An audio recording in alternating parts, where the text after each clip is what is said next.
दोस्तों नमस्कार, स्वागत है एक बार फिर से आप सभी का आज की बड़ी खबरों में। यहाँ पर आपको जानकारी में पहुंचाएंगे जम्मू कश्मीर चुनाव के बीच ही लद्दाख में 5 जिले बना दिए। जी हां दोस्तों, इस पूरे मामले को लेकर आ रही अपडेट वहीं जानेंगे। दोस्तों, उपचुनाव में अखिलेश यादव ने कर दिया है बीजेपी साथ खेला, मिल्कीपुर में जीत को लेकर फॉर्मूला तय। कांग्रेस के कार्ड की काट के लिए अब जातिगत जनगणना पर सरकार हुई है सहमत। क्या कुछ है अपडेट, आगे विस्तार से दोस्तों खबर है। दूसरी तरफ बीजेपी सांसद कंगना रनौत पड़ गई अकेली किसानों पर। कंगना के बयान से बीजेपी का किनारा। जी हां दोस्तों, बीजेपी ने किनारा कर लिया है। तो दूसरी तरफ जय शाह का इस्तीफा तय। पीएम मोदी के दोस्त का बेटा बीसीसीआई का अगला यहाँ पे सचिव। दोस्तों, इसी प्रकार की हर बड़ी खबर जानने के लिए साथ में बने रहिए। दूसरी तरफ दोस्तों, आप लोग भी मानते हैं 2 राज्यों में होने वाले चुनाव में इंडिया गठबंधन शानदार प्रदर्शन करेगा, तो लाइक कीजिएगा वीडियो को, कमेंट बॉक्स में जरूर लिखेगा जय हिंद। मिल्कीपुर सीट को लेकर दोस्तों कांग्रेस पार्टी और समाजवादी पार्टी में बन गई बात। फॉर्मूला हो गया तैयार, बीजेपी को बड़ा झटका देने की तैयारी में। जी हां, मिल्कीपुर सीट पर यहाँ पे सपा के सभी दावेदार मिलकर लड़ेंगे। साथ में अखिलेश ने दूर किए गिले शिकवे, एक मंच पे सभी दोस्तों दिग्गज आए। वहीं दूसरी तरफ आपको बताते चले मिल्कीपुर में जीत का फार्मूला भी तय हो गया है। अखिलेश यादव के साथ यहाँ पे समर्थन दिखा है बड़े नेता का। अयोध्या में हार का बदला यहाँ पे बीजेपी मिल्कीपुर सीट जीत कर लेना चाहती है, लेकिन इसके लिए यहाँ पे पूरी तैयारी कर रखी है समाजवादी पार्टी ने। दोस्तों, उत्तर प्रदेश की 10 विधानसभा सीटों पर उपचुनाव को लेकर घमासान तेज है। इसी बीच सबकी नजरें अयोध्या की मिल्कीपुर सीट पे लगी हुई हैं। सीएम योगी ने जहां खुद इस सीट को जिताने की जिम्मेदारी अपने हाथों में ले रखी है, वहीं समाजवादी पार्टी पूरी ताकत लगा रही है। ये सीट दोनों दलों की नाक का सवाल बन गई है। दोस्तों, आपको बताते चलें अखिलेश यादव ने कार्यकर्ताओं को समझाया कि उनके लिए मिल्कीपुर सीट कितनी अहम है। अगर इस सीट पर सपा को जीत मिली तो इससे पूरे देश में बड़ा संदेश जाएगा। वहीं दूसरी तरफ डिम्पल यादव ने भी कमान संभाल ली है। उपचुनाव में बीजेपी को झटका देने की यहाँ पे दोस्तों बड़ी तैयारी हो गई है। तो वहीं अगली बड़ी खबर की ओर बढ़ते हैं दोस्तों, जानते हैं यू टर्न या फिर कांग्रेस के कार्ड की काट, जाति जनगणना पर भी बदलेंगे क्या सरकार के सुर। लैटरल एंट्री से लेकर नई पेंशन योजना, ब्रॉडकास्टिंग ड्राफ्ट बिल से लेकर वक्फ बिल तक कांग्रेस खुशी खुशी बता रही कि मोदी सरकार ने विपक्ष के दबाव में आकर किस प्रकार दोस्तों यू टर्न लिया है। दावे के साथ कह रही है कि कैसे नरेंद्र मोदी सरकार अपने तीसरे कार्यकाल में विपक्ष के दबाव में है और अपने ही फैसले वापस लेने को सरकार मजबूर हो रही है। सरकार इसे कांग्रेस के कार्ड की काट के रूप में देख रही है। दोस्तों, आपको बताते चलें उसका ये मानना है कि जनता की नब्ज मापने की क्षमता उसके ही पास है।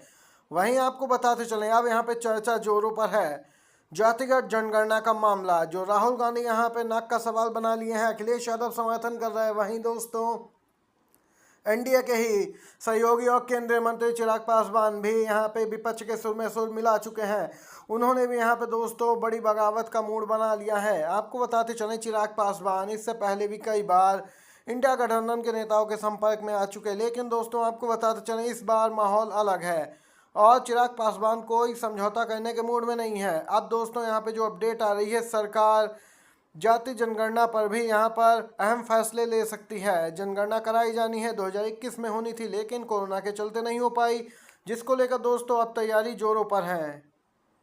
बताते चलें सरकार योजना बना रही है कि इस बार जनगणना के साथ ही जातिगत जनगणना भी करा ली जाएगी दोस्तों, यानी लगे हाथ ये काम भी हो जाएगा। ये ताज़ा बड़ी खबर निकल के आई है। यहाँ पे या तो इसे कह सकते हैं कांग्रेस के कार्ड की काट सरकार ने ढूंढ ली, या फिर दोस्तों आप कह सकते हैं विपक्ष का भारी दबाव है, ऊपर से एनडीए के सहयोगियों का भी दबाव सरकार पर है।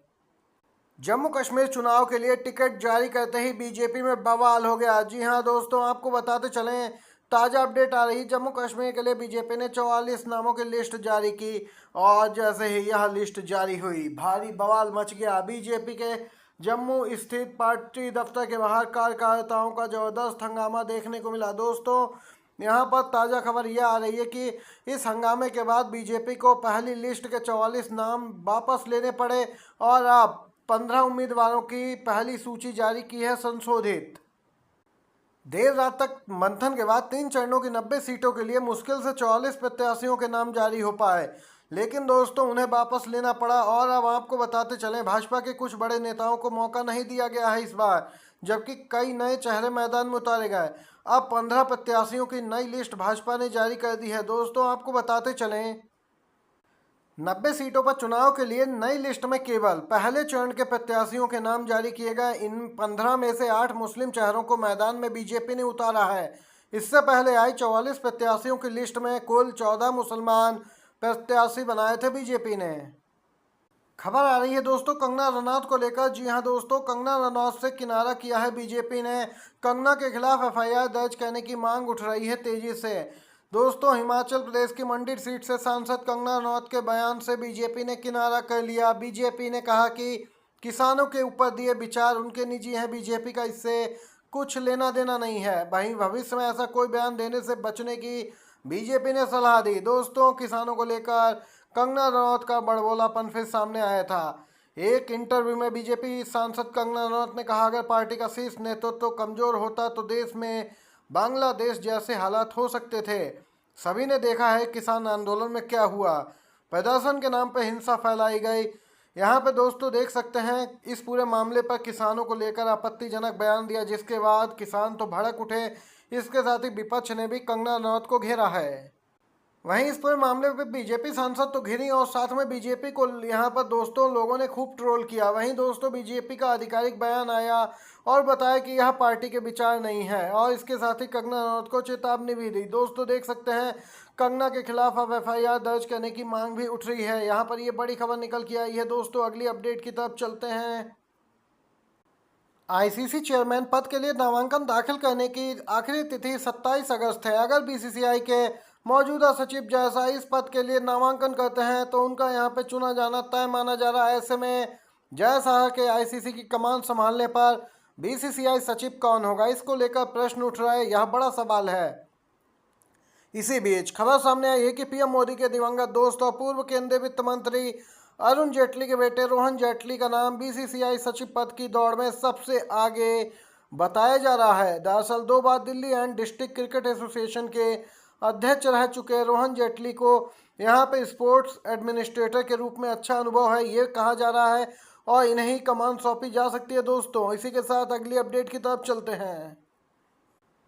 दोस्तों आपको बताते जाएं, जम्मू कश्मीर चुनाव को लेकर तैयारियां जोरों पर है। इसी बीच केंद्र सरकार ने लद्दाख में 5 नए जिले बनाने का ऐलान कर दिया है। इनके नाम जांस्कर, द्रास, साम, नुब्रा और चोंगथोंग होंगे। केंद्रीय गृह मंत्रालय की ओर से भी यहाँ पे जानकारी दी गई। वहीं गृह मंत्री अमित शाह ने ट्वीट किया दोस्तों इस पूरे मामले को लेकर जानकारी दी है। आपको बताते चलें दोस्तों, एक तरफ बीजेपी में घमासान मचा है, वहीं इसे अहम माना इसलिए जा रहा है कि जम्मू कश्मीर में चुनाव है, वहां के चुनावों को प्रभावित करने के लिए ये कदम उठाया गया है। यहाँ पे विपक्षी दलों का ये कहना है। दोस्तों इस पूरे मामले को लेकर आपकी क्या कुछ राय है, कमेंट बॉक्स में जरूर लिखे। दोस्तों वीडियो अच्छा लगा हो तो लाइक कीजिएगा, शेयर कीजिएगा।